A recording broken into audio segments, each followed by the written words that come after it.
Hello everyone, this video is the continuation of developmental disturbances of the tongue. In previous video, that is part 1, we have already discussed some of the disturbances of the tongue. And in this video, we are going to deal with fissure tongue, median rhomboid glossitis, benign migratory glossitis and a hairy tongue. So let's get started. Fissure tongue, fissure tongue को हम स्कॉटल टंग भी बोलते हैं. Basically जो fishers होते हैं वो present होते हैं डॉर्सल या फिर lateral surface of the tongue में. वो डीप या फिर शैलो भी हो सकते हैं. रेडिएट करते हैं वो सेंट्रल ग्रुप से और रीच करते हैं dorsal surface of the tongue में, जहाँ इन एन ऑब्लिक डायरेक्शन, और वो सेपरेट करते हैं टंग को इनटू द लॉब्यूल्स. और इसका जो मैक्सिमम डेप्थ होता है वो अप टू 6 mm होता है. You can see this in the picture. See this. Now, what is the etiology for fissure tongue? Basically, जो etiology है वो unknown है, but there may be evidence of pyogenic mode of inheritance and autosomal dominant diseases. Now, what are the clinical features for fissure tongue? There is no sex prediction, loss of filiform papillae और Fisher depth जो होता है वो up to 6 mm होता है. और ये basically associated होता है एक सिंड्रोम से. Okay, what is the name of the syndrome is Mekersen-Roth-Hensel syndrome. We are going to deal this syndrome in a separate video. Okay, now what is the histopathology? When we do the biopsy for the fissure tongue, we observe there is increased thickness of lamina propria, loss of filiform papillae and hyperplasia of red apex. Now, what is the treatment for scrotal tongue? Basically, this is our asymptomatic, so no treatment is necessary except oral hygiene maintenance. ठीक है. How can we maintain oral hygiene? By doing proper cleaning, scraping of tongue, proper brushing, oral mouth washes, rinsing. Now, what is median rhomboid glossitis? Two lateral swelling जो होता है वो fuse होता है just above the tuberculum इम्पेरा.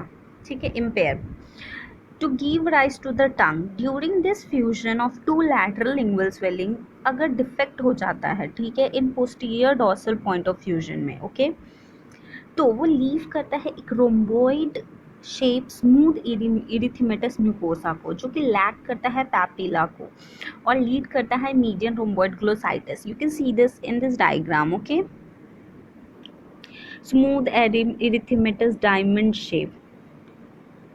Okay, diamond shape is this. Sorry for the diagram. Diamond shape. Now, ये basically एक developmental defect होता है, डायमंड या फिर रोम्बॉइड शेप का होता है. प्रेजेंट बेसिकली जो प्रेजेंट होता है वो mid line anterior to the foramen caecum and circumvallate papilla के एरिया में प्रेजेंट होता है. क्लिनिकल फीचर्स क्या है?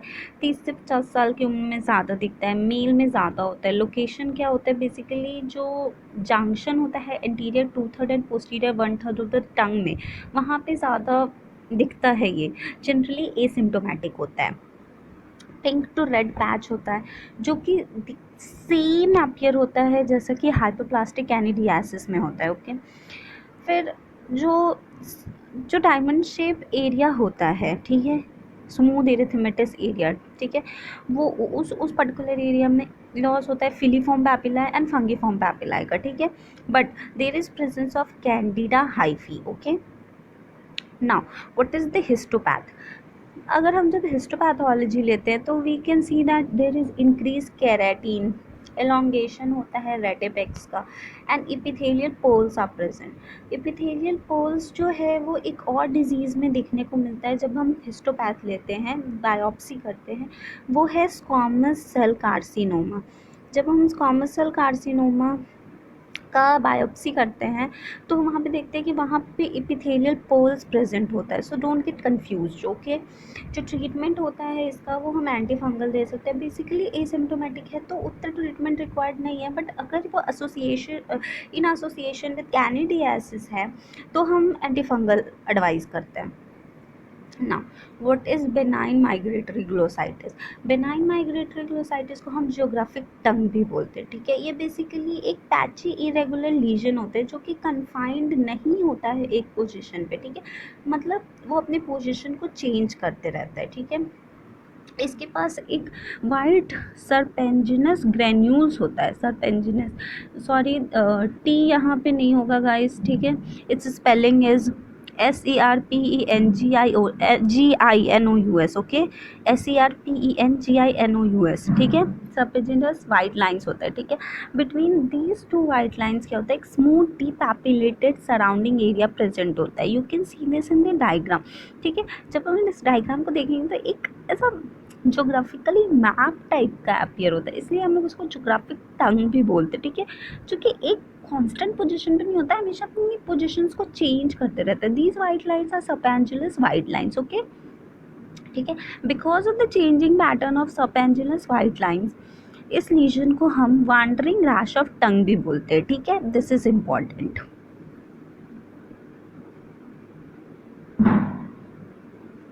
ठीक है। जो एटियोलॉजी है इसका अननोन है। यूजुअली क्या होता है, ये एसिम्प्टोमेटिक होता है, बस ग्लॉसन सॉरी गाइस, यूजुअली बेसिकली क्या होता है, ये एसिम्प्टोमेटिक होता है, बट ग्लॉसोडीनिया कैन बी अकर, ठीक है।